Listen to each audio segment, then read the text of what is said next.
Despojando-vos, portanto, de toda maldade e dolo, de hipocrisias e invejas, e de toda sorte de maledicência, desejai ardentemente, como crianças recém-nascidas, o genuíno leite espiritual, para que por ele vos seja dado crescimento para a salvação. Se é que já tendes a experiência de que o Senhor é bondoso, chegando-vos para ele, a pedra que vive, rejeitada assim pelos homens, mas para com Deus, eleita e preciosa. Também vós mesmos, como pedras que vivem, sois edificados casa espiritual, para serdes sacerdócio santo, a fim de oferecerdes sacrifícios espirituais agradáveis a Deus, por intermédio de Jesus Cristo. Pois isso está na Escritura: eis que ponho em Sião uma pedra angular, eleita e preciosa, e quem nela crer não será de modo algum envergonhado. Para vós outros, portanto, os que credes, é a preciosidade, mas para os descrentes, a pedra que os construtores rejeitaram, essa veio a ser a principal pedra angular, e pedra de tropeço e rocha de ofensa. São estes os que tropeçam na palavra, sendo desobedientes, para o que também foram postos. Vós, porém, sois raça eleita, sacerdócio real, nação santa, povo de propriedade exclusiva de Deus, a fim de proclamardes as virtudes daquele que vos chamou das trevas para a sua maravilhosa luz. Vós sim, que antes não erais povo, mas agora sois povo de Deus, que não tinhais alcançado misericórdia, mas agora alcançastes misericórdia. Até aqui, meus irmãos, a leitura da santa, bendita palavra do Senhor. Vamos mais uma vez orar, suplicar do Senhor o seu auxílio, a sua misericórdia, a sua graça. Santo Deus e eterno Pai, louvado seja o teu nome, engrandecido seja o Senhor, magnificado para todo sempre, Deus gracioso, perdoador, salvador de todos, especialmente dos fiéis. Pai, agora que abrimos a tua palavra e ouvimos a tua voz, suplicamos a assistência do teu Santo Espírito para a compreensão, mas também para que o Senhor aplique a palavra aos nossos corações. Ajuda-nos, socorre-nos, dá-nos as palavras e as expressões corretas, para que todos possamos compreender e sermos edificados sobre Cristo Jesus, a pedra angular. Se conosco, ó Deus. Suplicamos o teu auxílio. Sem ti nada podemos fazer. Oramos em o nome de Jesus. Amém. Congregação do Senhor Jesus Cristo, uma das coisas que precisamos compreender com clareza a respeito de nós mesmos, como homens, como mulheres, como pessoas que vivem numa sociedade, é a nossa identidade. É fundamental compreender quem nós somos, enquanto homens, por exemplo, enquanto maridos, enquanto trabalhadores, enquanto crentes no Senhor Jesus, para que possamos desempenhar bem a nossa função dentro daquilo que diz respeito à nossa identidade. Vemos quando pessoas passam por aquilo que chamamos crise de identidade, vemos os efeitos dessa crise na vida prática da pessoa. A pessoa se sente perdida, desnorteada, quando não tem uma visão clara de quem ela é ou do que ela foi chamado para fazer, da sua vocação, por exemplo. Assim é importante compreendermos com clareza a nossa identidade. Temos visto isso com respeito à família, por exemplo. Os maridos devem compreender claramente o que o Senhor requer deles, qual é a sua identidade no lar. Ele é o cabeça. A esposa também deve compreender a sua identidade, ela é a auxiliadora idônea. E quando no lar, por exemplo, há uma compreensão clara da identidade de cada um, marido como cabeça, a mulher como auxiliadora idônea, então as coisas funcionam de uma forma mais suave, mais harmoniosa, mais abençoadora para todos. De modo, meus irmãos, quando há confusão com respeito à identidade, as coisas estão caminhando rumo ao caos. E de fato é assim que vivemos, não é? No nosso contexto, na nossa cultura. Existe a pressão do mundo para desmistificar os papéis, a identidade é trocada, os papéis são invertidos. Existe, aliás, uma pressão do mundo para que tudo seja posto de perna para o ar. E, meus irmãos, isso é o prenúncio da chegada do caos. Quando cada um não compreende o seu papel, a sua identidade. E, meus irmãos, isso afeta a igreja também. Não apenas como indivíduos, homens, mulheres, maridos ou esposas, ou em outras áreas da vida, mas com respeito à igreja. A igreja precisa compreender com clareza qual é a sua identidade, quem ela é, para que ela foi formada, criada e qual é o seu propósito. E é exatamente isso que o apóstolo Pedro trata nessa passagem. Passagem que temos diante de nós, o apóstolo Pedro, ele fala a respeito da identidade da igreja na sua essência, de forma fundamental. E ele está fazendo isso para preparar a igreja para receber instruções mais práticas. A partir do verso 11, passagem que ainda vamos considerar, o apóstolo irá mudar o seu tom ou a sua temática e passará a dar instruções muito práticas, específicas de como a igreja deve se portar aqui e ali em determinadas situações. Porém, antes de entrar nas questões práticas, é preciso que a igreja compreenda a sua identidade. Porque não adianta nada dizer para a igreja faça isso ou faça assado, se comporte dessa maneira ou tenha determinada postura e atitude, se ela não sabe na sua essência quem ela é e qual é o seu propósito central. Pois então o apóstolo, ele faz isso. Ele dá essa instrução. E é importante para que o apóstolo Pedro fizesse isso no seu tempo, pois existia desde aquele tempo a pressão para que a igreja se descaracterizasse.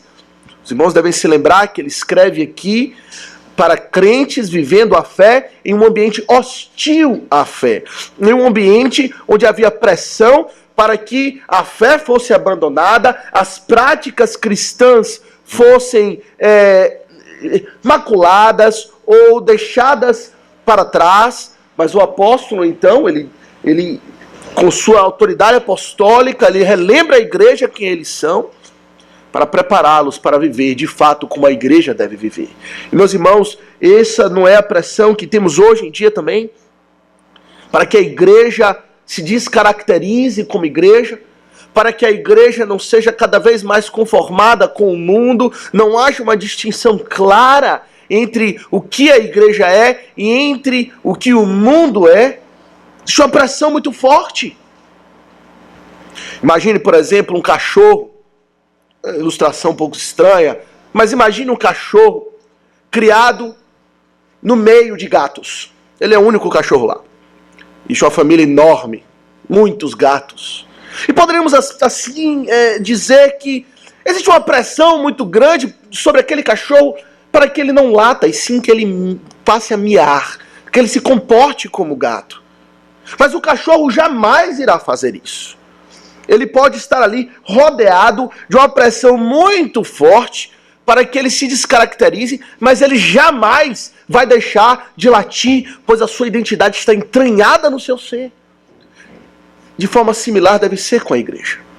Devemos resistir à pressão de mudar ou de sermos descaracterizados nos nossos comportamentos como igreja, compreendendo a nossa identidade, quem nós somos. E essa passagem, meus irmãos, é preciosíssima para compreender a identidade da igreja do Deus vivo. O apóstolo Pedro, ele já apresentou o fundamento da igreja. Vimos na última ocasião. O fundamento da igreja não é outro senão Jesus Cristo, e este crucificado, ele é a pedra angular que os construtores rejeitaram. Os judeus, aqui a referência é essa, os judeus no tempo de Jesus Cristo rejeitaram o Messias, mas rejeitaram aquele que é o fundamento da igreja, aquela casa espiritual erigida por pedras vivas, que de fato é o local onde Deus habita e onde Deus é adorado. De modo que a igreja tem como identidade básica o Senhor Jesus Cristo e a sua doutrina, mas ele avança nisso.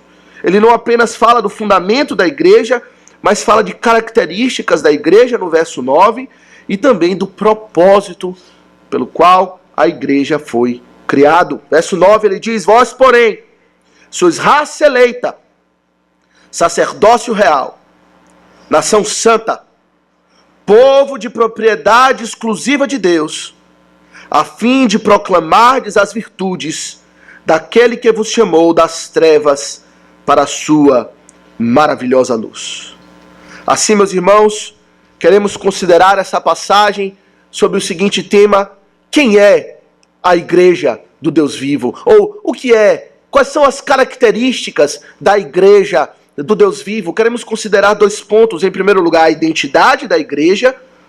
E em segundo lugar, o propósito da igreja. Dois pontos simples. A identidade da igreja. E em segundo lugar, o propósito da igreja. Meus irmãos, o apóstolo Pedro, em primeiro lugar, considerando a identidade da igreja, ele começa no verso 9, descrevendo ou elencando uma série de descritivos, de expressões, 4 delas, com respeito à igreja do Deus vivo. E isso está em forte contraste com o mundo, pois ele começa assim: vós, porém, sois raça eleita.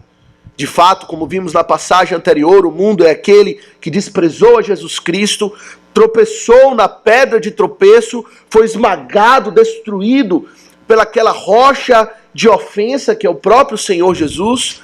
Mas a igreja tem outro destino. Vós, porém, é um contraste muito forte entre o que a igreja é e aquilo que o mundo é em si mesmo. E ele descreve, meus irmãos, de uma forma muito bela. Vós, porém, sois raça eleita. Meus irmãos, a descrição que o apóstolo Pedro usa para se referir à igreja aqui é a linguagem já conhecida, usada por Deus para descrever o povo de Deus no Antigo Testamento. O contexto aqui é o Êxodo. Se os irmãos abrirem comigo, por exemplo, em Êxodo 19. Êxodo 19. Nós vemos essa linguagem sendo usada por Deus para descrever o seu próprio povo. E aqui em Êxodo 19 o contexto é semelhante. O povo saiu do Egito e agora estava se formando como uma nação, ou sendo instituída como uma nação.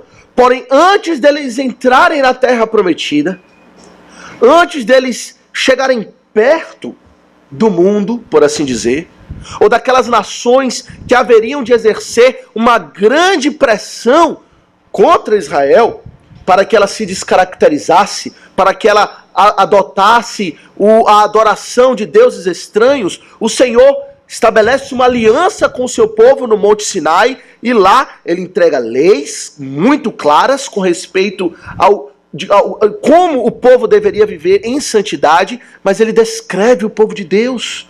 Êxodo 19, olhe comigo no verso 5.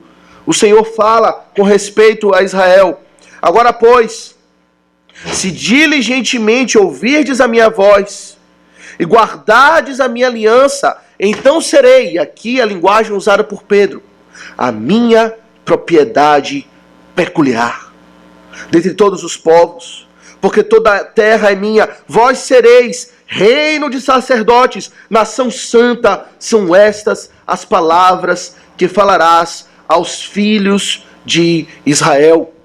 De modo, meus irmãos, que aquela linguagem usada para descrever o povo de Deus, nação santa, sacerdócio real, povo de propriedade exclusiva de Deus, é agora usada para descrever a igreja do Deus vivo no Novo Testamento.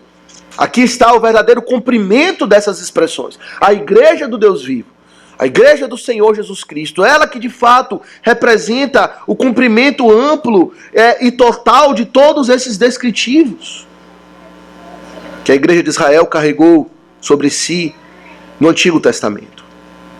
E meus irmãos, todos esses 4 descritivos, elas têm uma mesma ideia. São descrições diferentes e veremos o que cada uma delas significa, mas elas olham a igreja por ângulos diferentes, mas todas elas têm algo em comum. Elas querem descrever, ou elas descrevem, a igreja como um grupo de pessoas que goza de um relacionamento especial e íntimo com o próprio Deus. A igreja do Deus vivo, todas essas descrições apresentam isso. Ela goza de um relacionamento especial e íntimo com o próprio Deus, de modo que podemos dizer que a identidade da igreja, ela é definida como sendo um povo separado por Deus para o próprio Deus. É um povo, é um grupo de pessoas separado por Deus para servir ao próprio Deus. E veremos que cada uma dessas descrições fala a respeito disso mesmo. O apóstolo Pedro começa: vós, porém, sois raça eleita. Raça eleita. É isso que a igreja é. Meus irmãos, a igreja de fato era uma raça distinta, em certo sentido. Pois todos nós experimentamos uma transformação que nos torna seres diferentes. Não tem problema. Pode se preocupar não, irmão. Pode deixar. A igreja, pelo novo nascimento, ou pelo agir do Espírito Santo em nós, passa a ser algo novo. Não eram as mesmas pessoas. Passamos a ser novas criaturas em Cristo Jesus e assim compomos uma nova raça, por assim dizer. Experimentamos o novo nascimento, recebemos uma nova e viva esperança, como diz o apóstolo Pedro no início da sua carta. E assim a igreja é constituída de pessoas que têm contextos diferentes, culturas diferentes, nacionalidades diferentes, mas que juntos ela compõe podemos dizer, uma etnia especial, uma etnia espiritual, celestial, com costumes e características provenientes do próprio Deus. Meus irmãos, essa ideia de uma raça diferente era exatamente aquilo que causava perseguição ao povo naquele contexto. Os crentes, meus irmãos, naquele tempo, eles eram criticados justamente por serem considerados uma classe separada, serem distintos dos demais.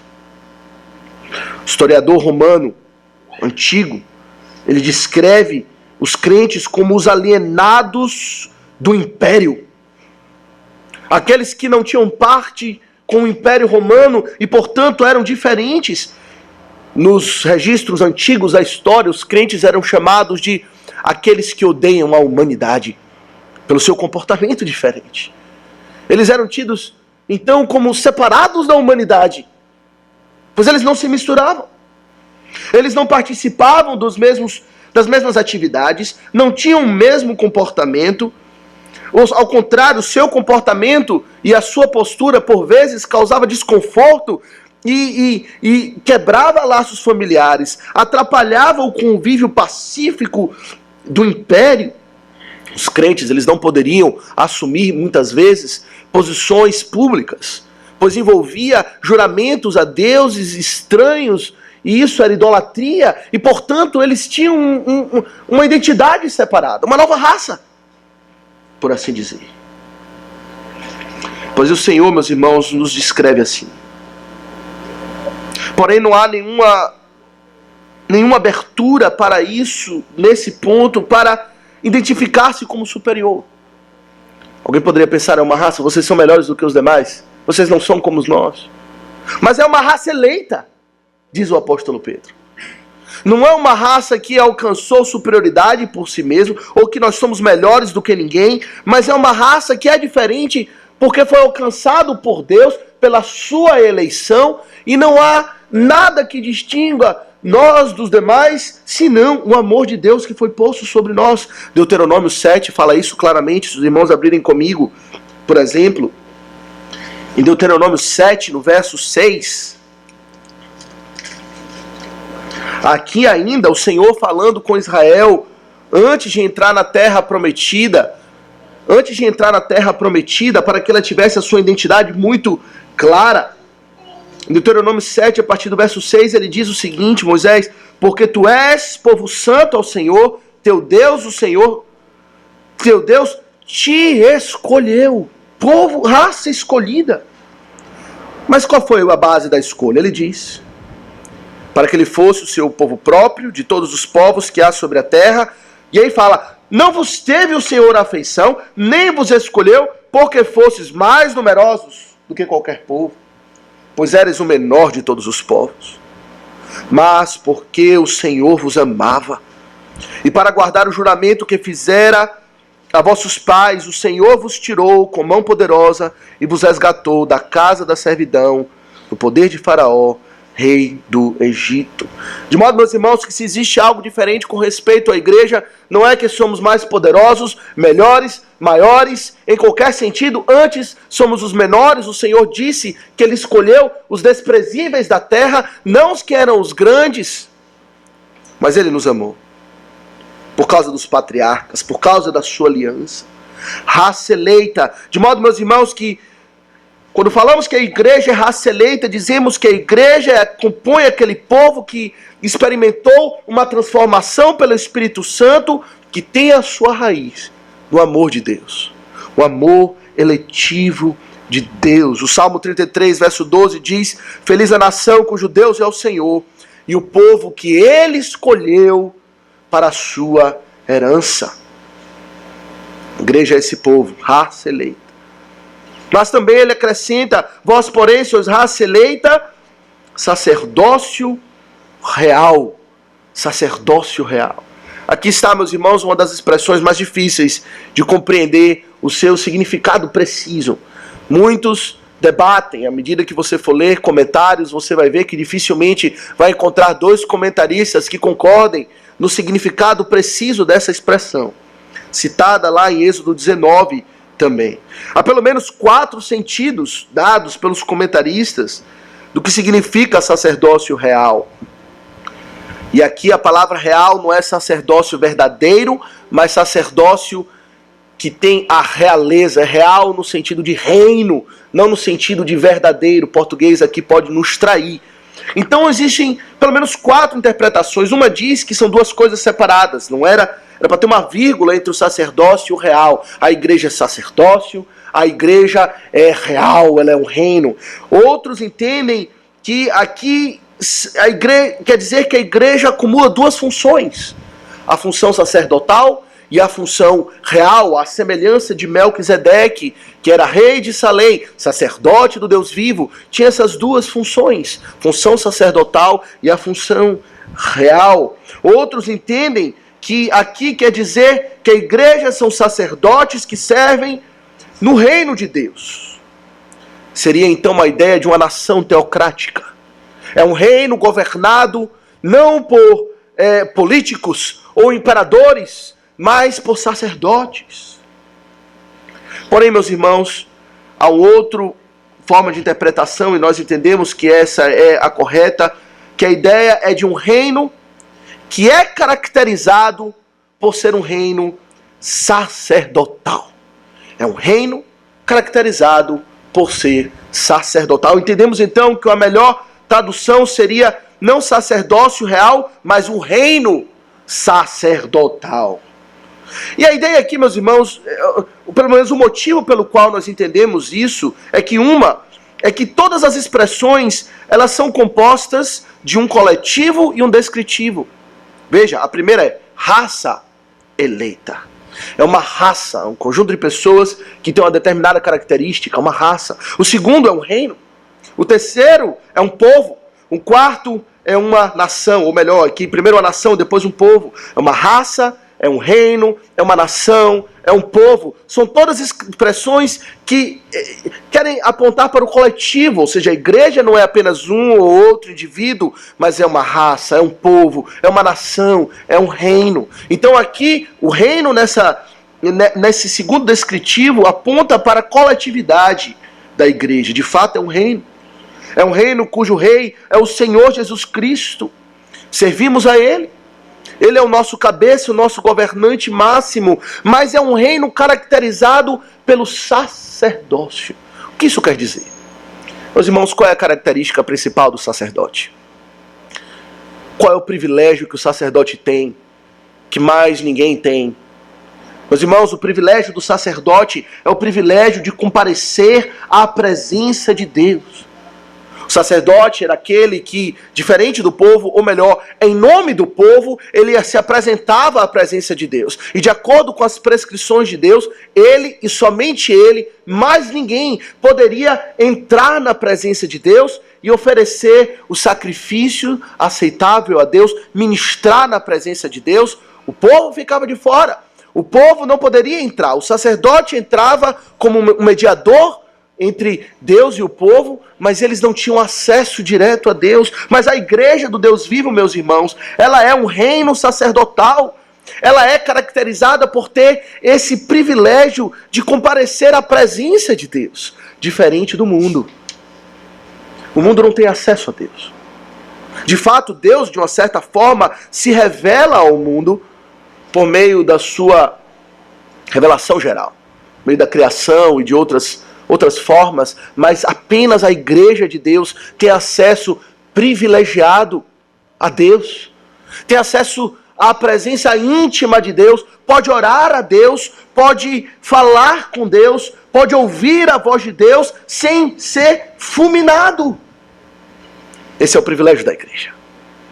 Ela é amada por Deus, raça escolhida, ela tem acesso à presença de Deus, é um reino sacerdotal, onde todos podem adentrar além do véu a presença do santo de Israel, do santo da igreja, mas ela também é, em terceiro lugar, uma nação santa. De fato, somos uma nação, não é? Temos uma cidadania celestial, como diz o apóstolo Paulo escrevendo aos Filipenses. A nossa cidadania não é neste mundo, em primeiro lugar. A nossa identidade, a nossa aliança, a nossa pátria não é essa, mas é um reino celestial, é uma nação preparada por Deus mesmo. Lá é a nossa identidade, lá está a nossa lealdade. Não somos leais aos governantes desse mundo, e aqui Pedro escreve com respeito a Roma, não somos leais a Roma em última instância, mas somos uma nação leal ao Senhor Jesus Cristo. E qual é a característica dessa nação, meus irmãos? É que ela é santa. A igreja do Deus vivo é uma nação santa. Nação santa, meus irmãos, quer dizer que é uma nação consagrada a Deus, devota a Deus, separada do mundo para servir a Deus, para viver para Deus. Compreenda a igreja do Deus vivo, diz o apóstolo Pedro. Vocês são separados por Deus para servir ao próprio Deus, como igreja. Quantos pensam que a igreja é comum? Adotam as práticas do mundo, as ideias do mundo, não compreende a sua santidade, a sua separação do mundo, que a igreja não tem absolutamente nada a ver com o mundo. E assim deseja profanar aquilo que o Senhor tornou santo. A igreja, ela é santa. Mas em último lugar, o apóstolo Pedro diz que ela é um povo de propriedade exclusiva de Deus. E aqui está mais uma expressão belíssima, que é lá citada também em Êxodo 19.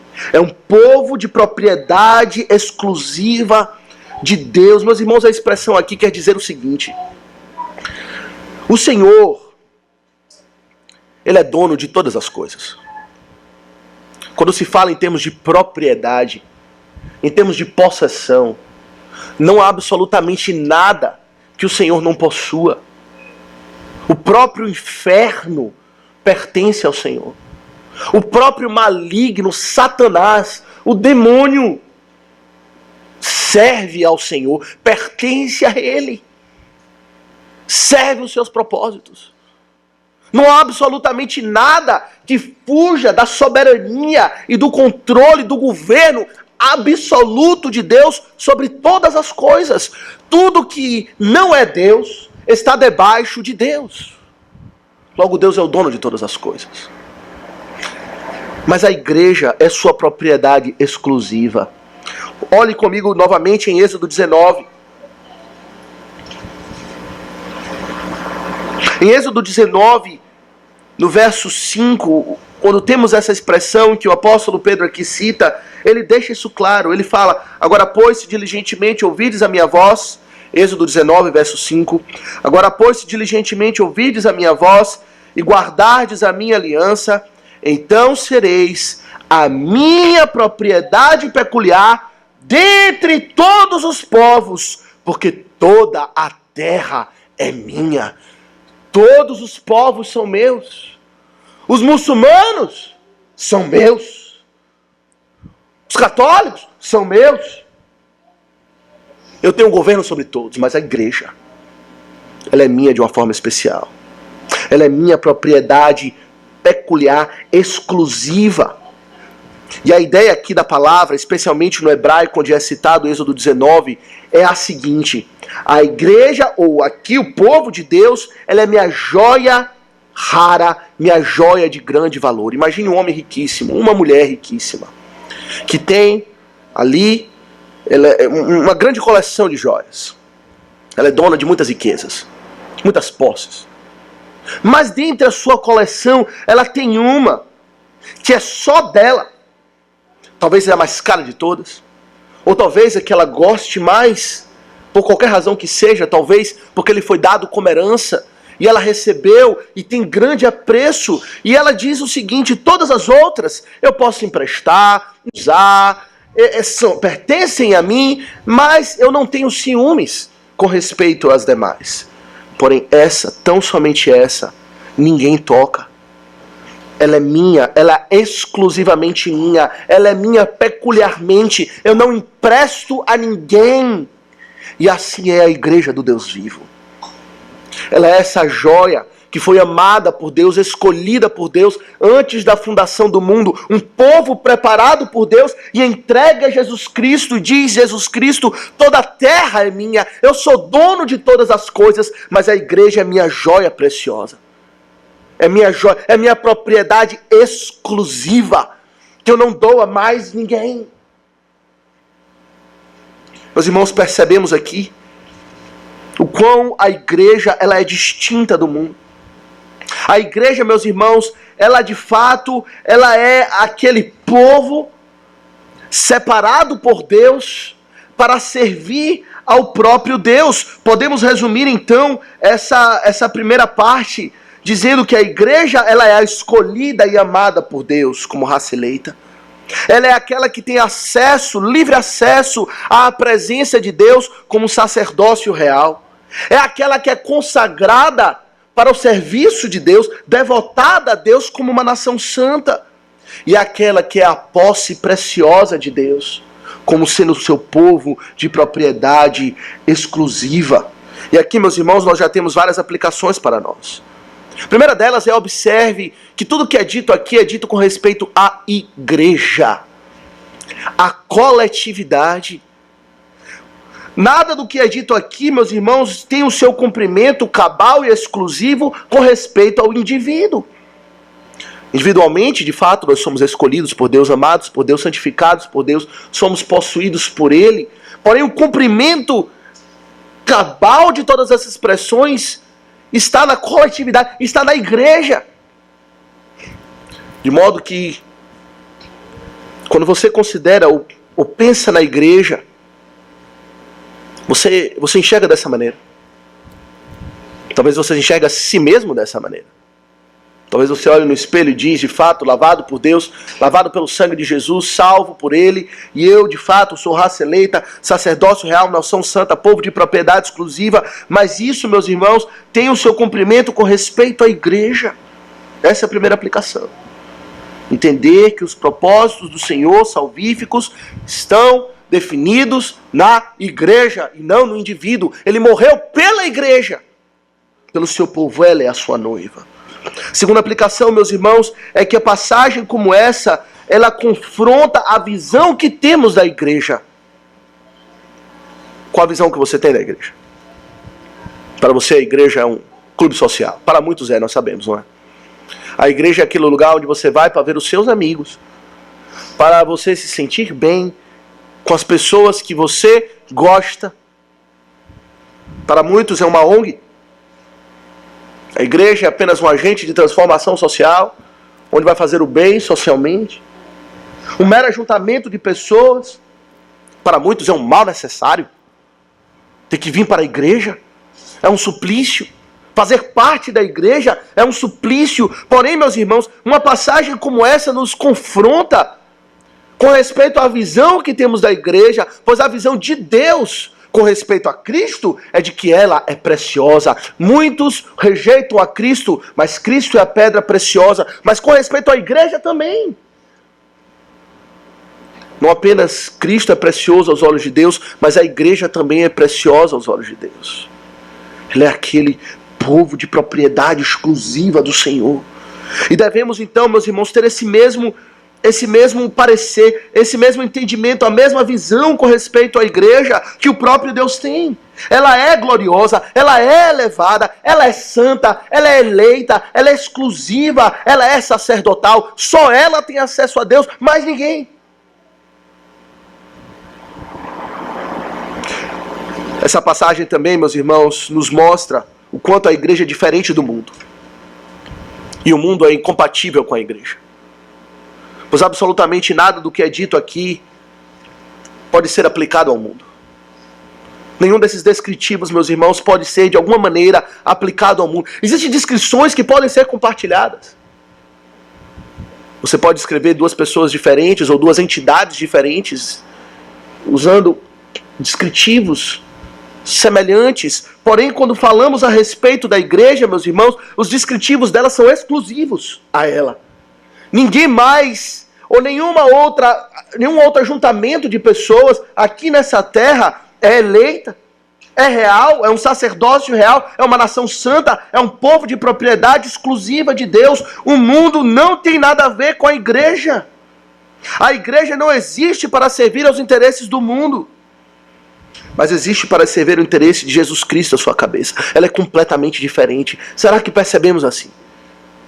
Antes de considerarmos os específicos que o apóstolo Pedro vai trazer com respeito a como a igreja deve viver no mundo, é preciso compreender claramente que a igreja ela é diferente do mundo. Não tem nada a ver com o mundo. E que, portanto, e essa é a nossa quarta aplicação com respeito a esse primeiro ponto, é que devemos esperar a oposição do mundo. Se a igreja ela é tão diferente, o mundo irá rejeitá-la. Rejeitou a Cristo, a pedra angular, se tornou para o mundo pedra de tropeço, rocha de ofensa, e de modo similar, o mundo também vai rejeitar a igreja. Não estranhe. O apóstolo Pedro vai falar isso mais para frente. Não estranhe o fogo ardente que surge no meio de vós, destinado a provar-vos. Não estranhe os sofrimentos, não estranhe as perseguições. Você espera que o seu pai, por exemplo, ou seus pais que não são crentes, vão compreender a sua fé? Vão compreender as suas diferenças? Não vão. Pois de fato somos diferentes. O Senhor Jesus diz o seguinte, em João 15, verso 19. João 15, 19, ele fala: se vós fosseis do mundo, o mundo amaria o que era seu. Como todavia não sois do mundo, pelo contrário, dele vos escolhi, por isso o mundo vos odeia. Porque sois raça eleita, diz o Senhor Jesus. E aqui ele aponta para apenas um dos descritivos que Pedro falou. Porque sois raça eleita, porque eu vos escolhi. E vos escolhi separando. Sou uma nação santa também. O mundo vos odeia. Logo, meus irmãos, devemos esperar isso. a oposição do mundo, a hostilidade, a antipatia. Nada disso está fora do normal. Qual a identidade da igreja? A igreja é aquele grupo de pessoas separada por Deus para servir ao próprio Deus. Raça eleita, sacerdócio real, nação santa, povo de propriedade exclusiva do Senhor. Porém, meus irmãos, o apóstolo Pedro apresenta em segundo lugar não apenas a identidade da igreja, quem ela é nela mesma, mas ele apresenta também o propósito da igreja. Para que a igreja existe? Qual é o propósito da igreja? Qual o propósito de estarmos aqui? De existirmos? Que pergunta importante, não é? A igreja, meus irmãos, nós sabemos, ela está em crise. Quando olhamos as igrejas em geral, vemos a igreja completamente descaracterizada nas suas atividades, no que ela faz, no seu propósito. Não corresponde à sua identidade. Quando somos apresentados a uma identidade tão gloriosa com respeito à igreja, é de se esperar que o propósito da igreja também seja glorioso. Se a igreja tem uma característica tão diferente, tão gloriosa, tão elevada, os seus propósitos também são diferentes, distintos, gloriosos e únicos em muitos aspectos. Porém, em certo sentido, podemos dizer que o propósito da igreja, em um certo sentido, é comum a tudo aquilo que existe. A igreja existe, assim como tudo mais, com um propósito único, que é manifestar a glória de Deus. Absolutamente tudo que existe, meus irmãos, absolutamente tudo, pois tudo pertence a Deus, tem esse propósito: glorificar o próprio Deus, manifestar os seus gloriosos atributos. O apóstolo Paulo fala isso em Romanos 11:36. Porque dele, por meio dele e para ele são todas as coisas, a ele pois a glória eternamente. Amém. Todas as coisas são para ele, todas as coisas foram estabelecidas por ele, e assim a igreja participa desse propósito de manifestar a glória do Senhor. Mas a maneira como a igreja manifesta, meus irmãos, a glória do Senhor é de uma forma peculiar, assim como é a sua identidade. E por isso ela é especial. O apóstolo descreve assim, no verso 9: Vós, porém, sois raça eleita, sacerdócio real, nação santa, povo de propriedade exclusiva de Deus, a fim de... Aqui está o propósito da igreja. A fim de proclamardes as virtudes daquele que vos chamou das trevas para a sua maravilhosa luz. A igreja tem um propósito, dentro desse propósito maior de manifestar a glória de Deus, é de manifestar as virtudes, as excelências, os gloriosos atributos daquele que nos salvou, daquele que nos tirou do império das trevas e nos transportou para o reino do Filho do seu amor. Agora imagine, então, a seguinte situação. Imagine toda a história, tudo que existe, tudo que é criado, como uma grande peça de teatro. E Deus é o grande roteirista. É aquele que estabeleceu essa peça e definiu os papéis, definiu meticulosamente, pensou em cada detalhe com respeito a essa peça. O propósito dessa grande peça é manifestar a glória de Deus. É que Deus não aparecendo diretamente, mas por meio dessas coisas criadas e que existem, ele possa manifestar-se como Deus glorioso. E de fato a história é assim. E tem os papéis definidos. Cada um deles reflete a glória de Deus de uma maneira peculiar. Pense, por exemplo, na criação. A criação inanimada, que não são os homens.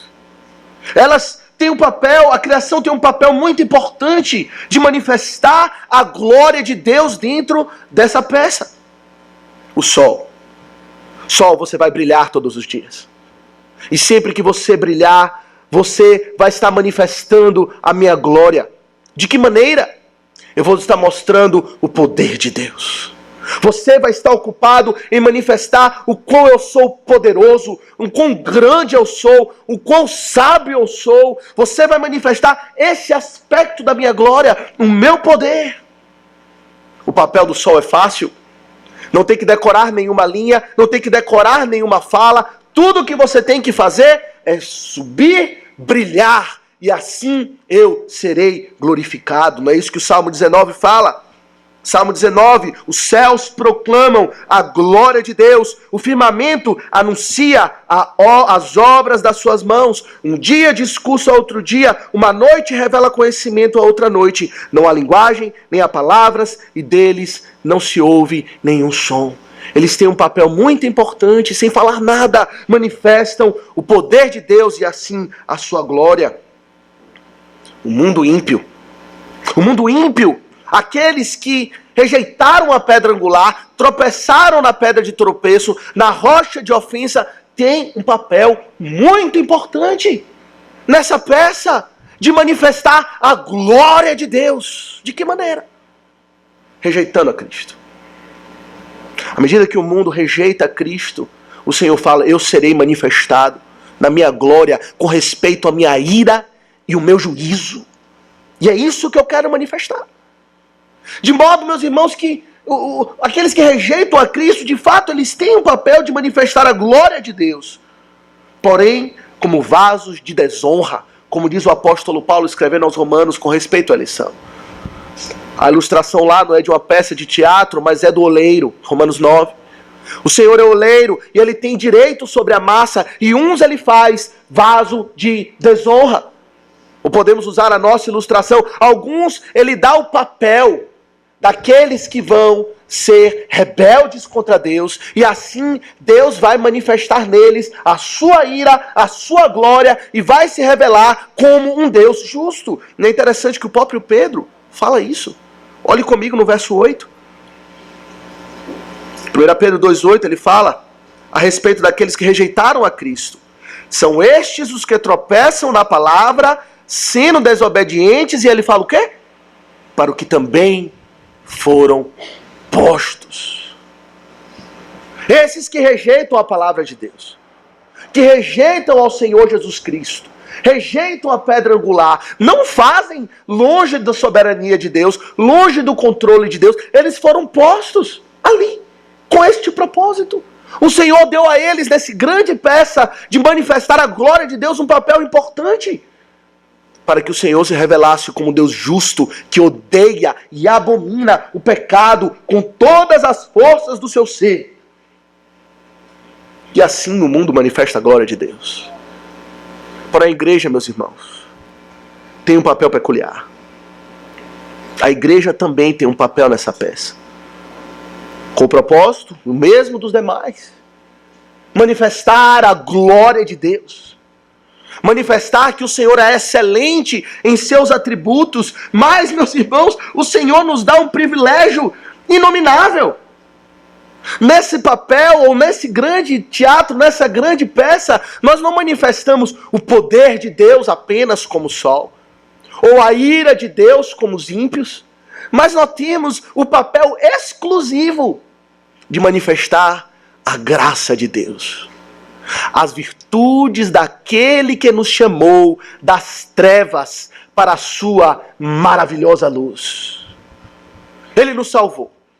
De fato, ele nos arrancou do império das trevas, nos transportou para o reino do Filho do seu amor, nos deu uma experiência do perdão, do seu amor, da sua graça, de que ele é um Deus compassivo, e agora ele nos pega como igreja e fala: vai, manifesta a minha glória, manifesta o quão eu sou gracioso, o quão eu sou benigno, o quanto eu sou compassivo. Ele nos dá, meus irmãos, esse papel, podemos dizer quase que principal, esse papel importantíssimo de manifestar a graça de Deus, proclamá-la, as virtudes do Senhor. Efésios fala isso de uma forma impressionante. Efésios 3:10, o apóstolo Paulo fala, em Efésios 3:10, que é pela igreja, ou podemos dizer pelo papel da igreja, nesse grande teatro, que a multiforme sabedoria de Deus se torna conhecida. a multiforme sabedoria de Deus se torne conhecida com respeito à sua graça, com respeito ao seu amor. É pela igreja. Igreja, você tem esse papel especial. Imagine a seguinte situação. Imagine o dia da grande estreia, dessa grande peça, a manifestação da glória de Deus. Imagine assim, por assim dizer, o Senhor chamando a sua igreja, explicando a sua identidade. Vocês têm esse papel. Aqui está o seu personagem, por assim dizer. Uma nação santa, um sacerdócio real, uma raça eleita, um povo de propriedade exclusiva de Deus. Você é nesse grande teatro da manifestação da glória de Deus. E quando você entrar no palco, quando abrir as cortinas, eis o que eu quero que você faça. Que você entre, vá lá no meio do teatro lá, vai ter uma pedra enorme, chamada pedra angular. Vá lá, suba nela, nos seus trapos, e quando você estiver em cima dela, proclame em alto, em bom som: não a nós, Senhor, não a nós, mas ao teu nome da glória, por amor da tua misericórdia e da tua fidelidade. Entendeu, igreja? É isso que você tem que fazer. Você é o povo de Deus, salvo por Deus, transformado. Eu escolhi você para manifestar o aspecto mais importante que eu quero do meu ser. E vocês vão lá e fazem isso. Tudo bem? Tudo bem. Aí chega o grande dia. A igreja vai lá, abre as cortinas e começa a cantar: quero que valorize o que você tem. Eu venho falar do valor que você tem? Não entendeu nada. Dá para até para ouvir o diretor falando: corta, vamos fazer de novo. Você não entendeu nada. Você não entendeu nada.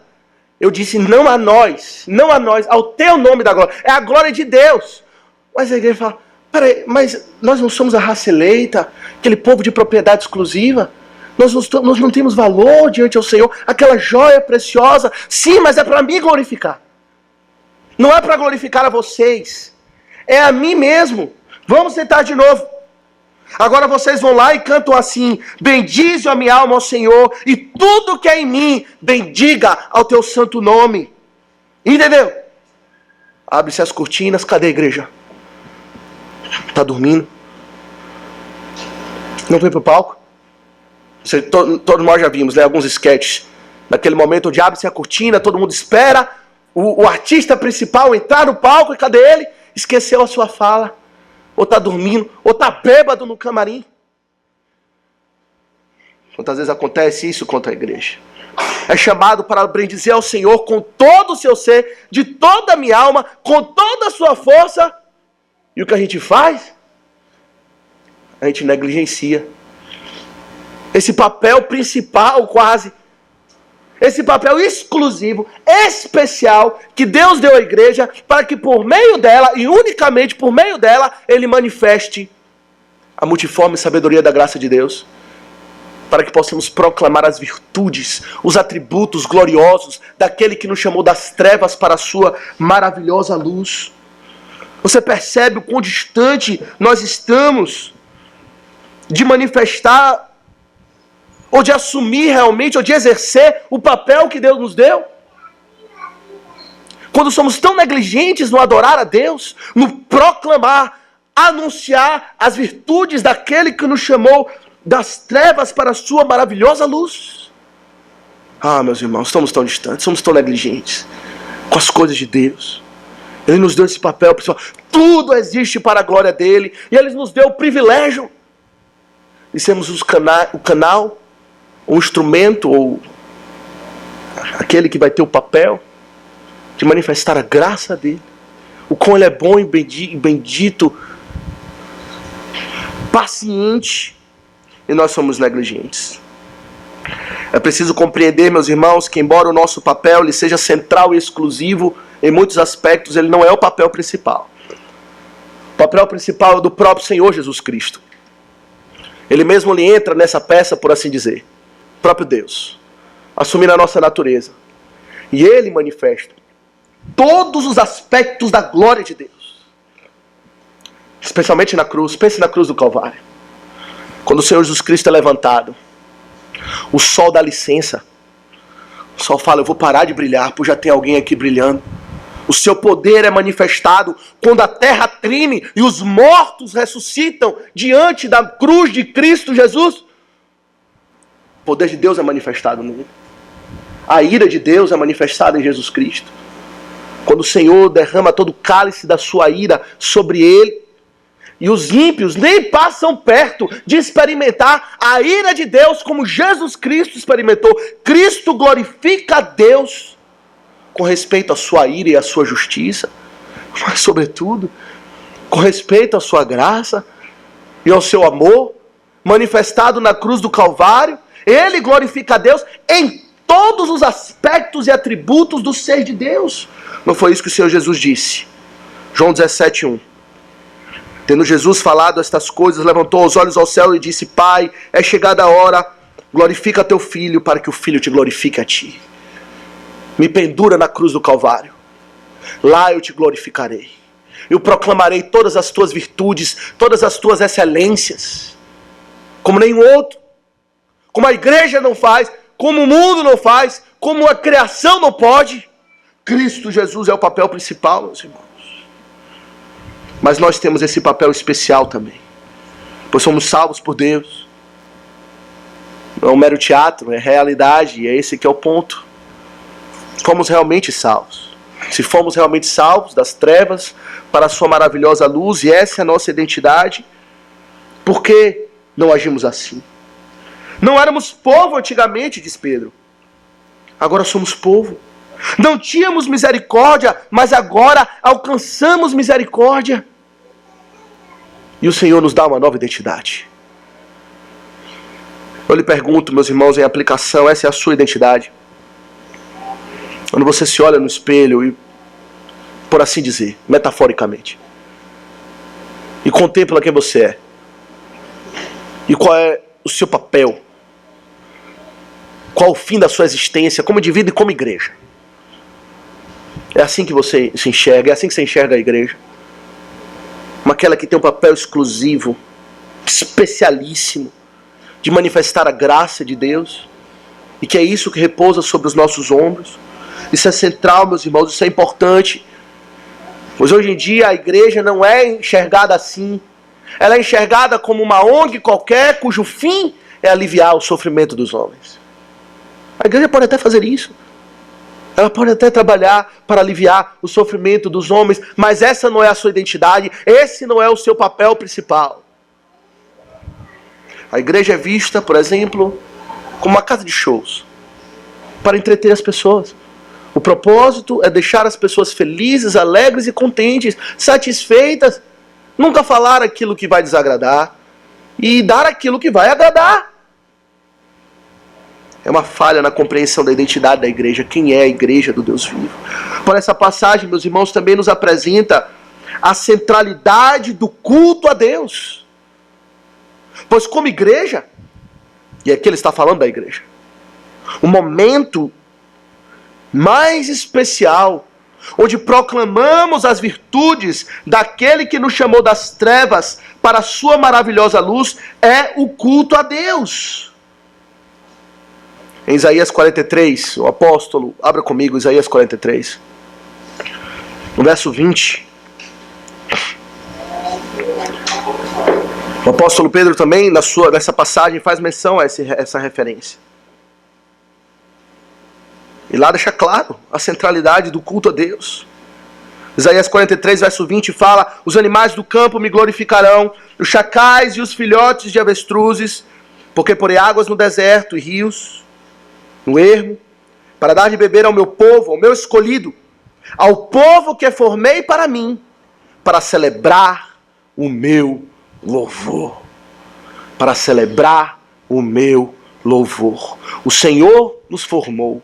Nós existimos como igreja, pertencemos a Ele exclusivamente, com um propósito máximo, maior, elevado, que nada está acima disso, que é adorar, louvar a Deus, cultuá-lo em espírito e em verdade, pois diz o Senhor Jesus, são esses os adoradores que o Senhor procura para que o adorem, os que o adoram em espírito e em verdade. O culto é central.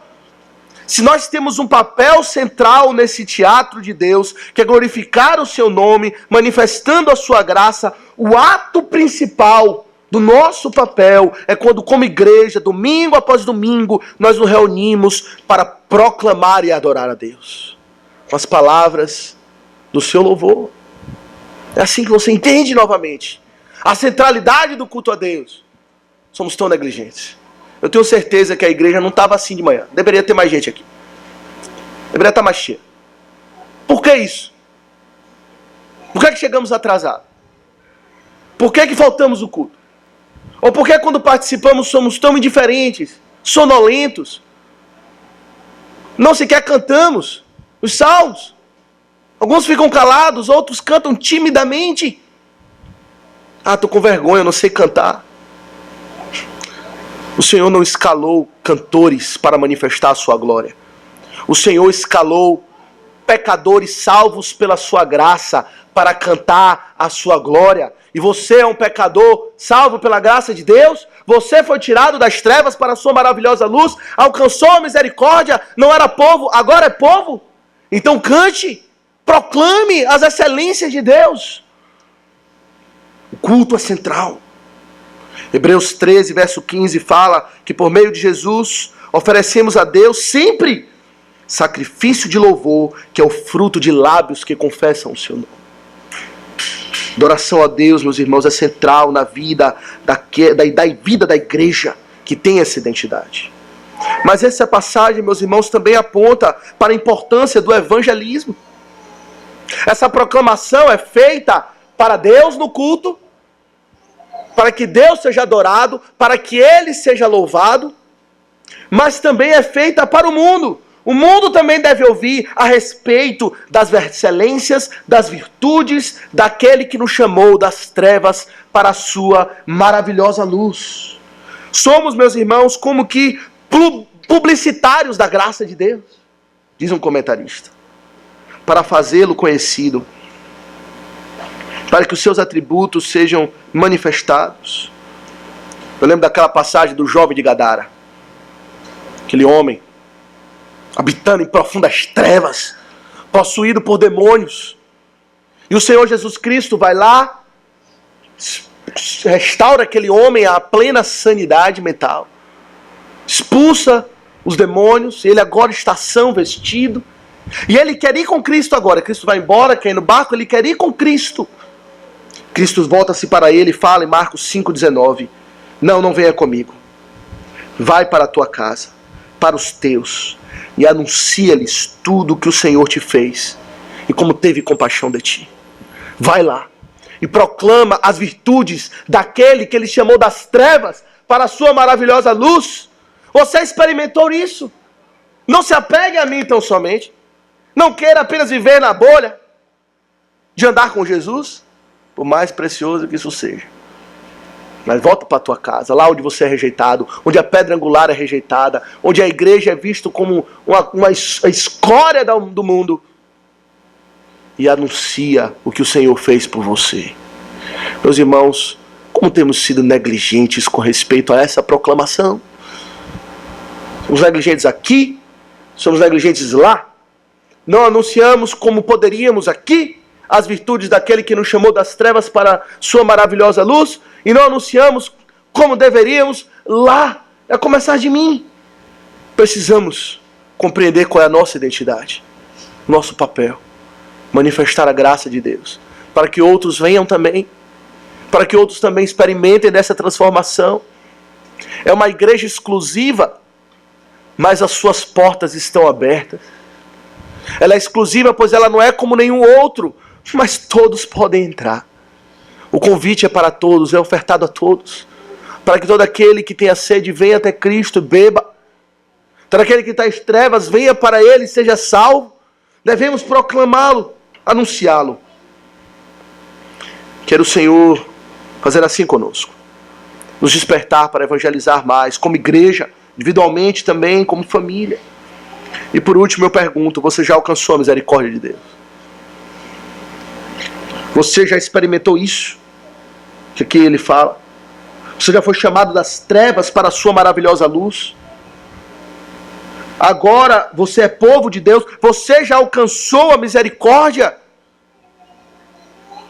Ou você ainda está alheio a Deus, alheio às promessas, estranho ao mundo, continua rejeitando a pedra angular e a igreja do Deus vivo, que Ele edifica como casa espiritual, nação santa, raça eleita, sacerdócio real, povo de propriedade. Você pertence a esse povo?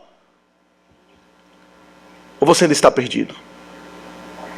A oferta está aqui ainda, na mesa, por assim dizer.